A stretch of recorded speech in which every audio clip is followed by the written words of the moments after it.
Hello everyone, Marty T Hawkins here with Warehouse and Operations as a Career. I want to sincerely thank you for checking in with us each week, and I hope we mention something that will affect your career in some kind of a positive way here today. I'd like to share something with you real quick. I went to the grocery store earlier today, and it was a national chain. It's really close to me, kind of convenient, and frankly, just easy for me to get in and out of. I'm not a big shopper. I know what I want. I go get it and I get gone. Today I was the only person in line in lane 5. The cashier was a gentleman that I would learn in a bit had just turned 20 years old. Now I often hand out or leave behind a WAOC card or maybe even one of my distribution training center business cards if I'm somewhere local. And today, after paying, I had handed him a WAOC card and told him if he was ever interested in securing a job in the warehousing or transportation fields, to send me an email that I could probably help him out.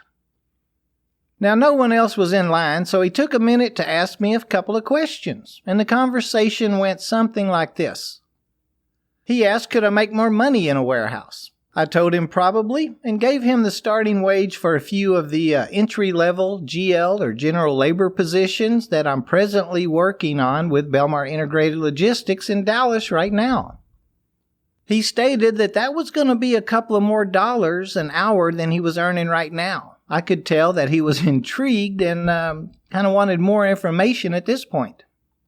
I got kind of excited myself and told him that all those positions would be full-time and at least 40 hours a week, with a couple of them providing maybe 50 to 55 hours a week. Now I was thinking that would be the icing on the cake, right? I mean, a full-time position with some overtime basically guaranteed.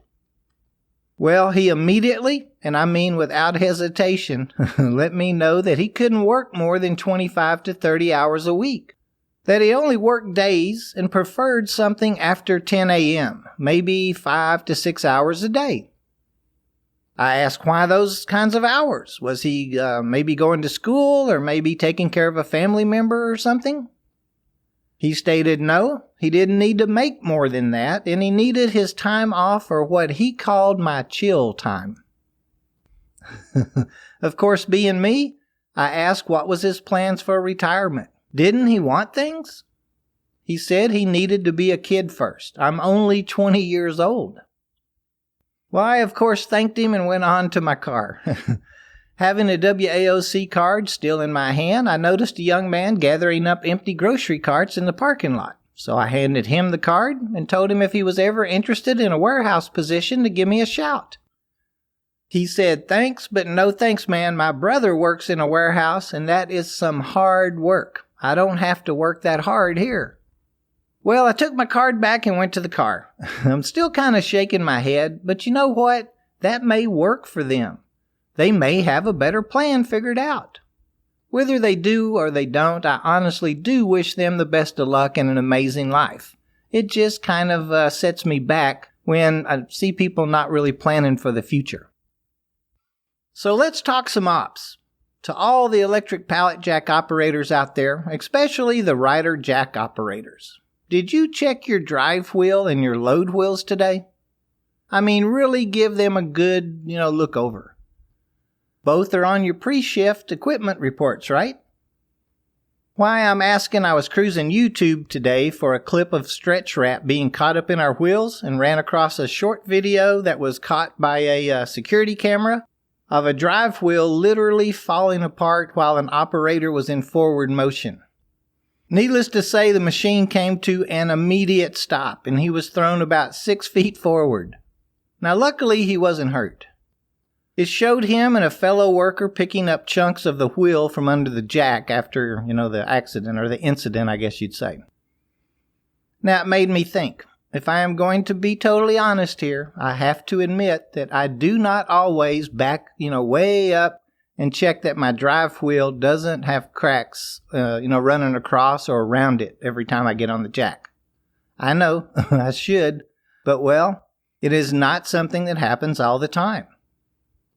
I began to wonder how often it does happen, so I reached out to 2 different pallet jack mechanics that I know of for some advice. They said that a catastrophic wheel failure like that hardly ever happens. They both felt like a regular preventative maintenance or PM check may have caught it, and had the gentleman backed up, bent over, and checked the wheel that he would have seen the cracks during his pre-trip. They both felt like the incident was preventable. So I reached out to the video channel that actually made it, but I haven't heard back from them yet. I wanted to ask him if he ever checked the drive wheel before, and if he would be checking it more often going forward. Do you check your drive wheels? I mean, other than checking for chunks missing by rolling it forward and backward a little bit. Honestly, before today, that's about all that I did. But after seeing that film today, I'm going to be checking that wheel out a lot more often. Send us an email to host@warehouseandoperationsasacareer.com and share your thoughts with the group. What are you going to do? Will you be adding that point to your daily pre-trip? Anyway, so the reason I was looking for a video about shrink wrap getting wrapped around our load wheels was that I had a student going over to a place, a new facility that I knew always had, opportunities with excess wrap being everywhere on their floor. The culture there is if it's in the way, run over it. I was explaining the additional expense that shrink wrap that gets spun up in our wheels and wheel mounts can cost, and the dangers it presents to us as operators if we don't take proper care of our equipment. And I wanted to show him some footage of just such. Man, I found some really good ones too. A few where the mechanics were showing us how much damage is caused to the bearings and even our hydraulic systems and lifting mechanisms. I think he was quite stunned. Now, our load wheels are easy to check out. I do check them out every day before climbing onto my jack. You do too, probably, right?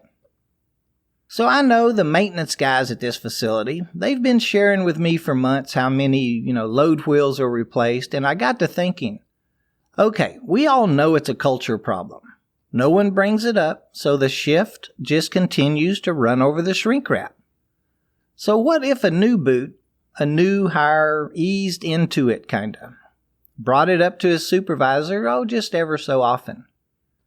Maybe with a little coaching, he could get noticed in a good way. Who knows, he could bring about some real change. Maybe even get recognized as helping to reduce expenses and improving productivity. Imagine how much productivity is being lost with machines not running at full speed or having to go to the shop. I'll let everyone know how our little plan goes. Either way, a gentleman has found a great job and he's trained and ready to take on the responsibilities of an electric pallet jack operator. Well, I think that's enough for this week. Let us know how you handle those drive and load wheels at your facility. I'd appreciate it if you would tell a friend about our little podcast. The more the merrier, huh? And please check out the website at warehouseandoperationsasacareer.com. And remember, by using that little @sign, WHSEANDOPS, that you can find us on both Facebook and Twitter. I forgot what our Instagram handle is, but you can find it. Until next week, be safe, utilize your pre-trips, take that extra 60 seconds. It could mean that you'll make it back home after your shift.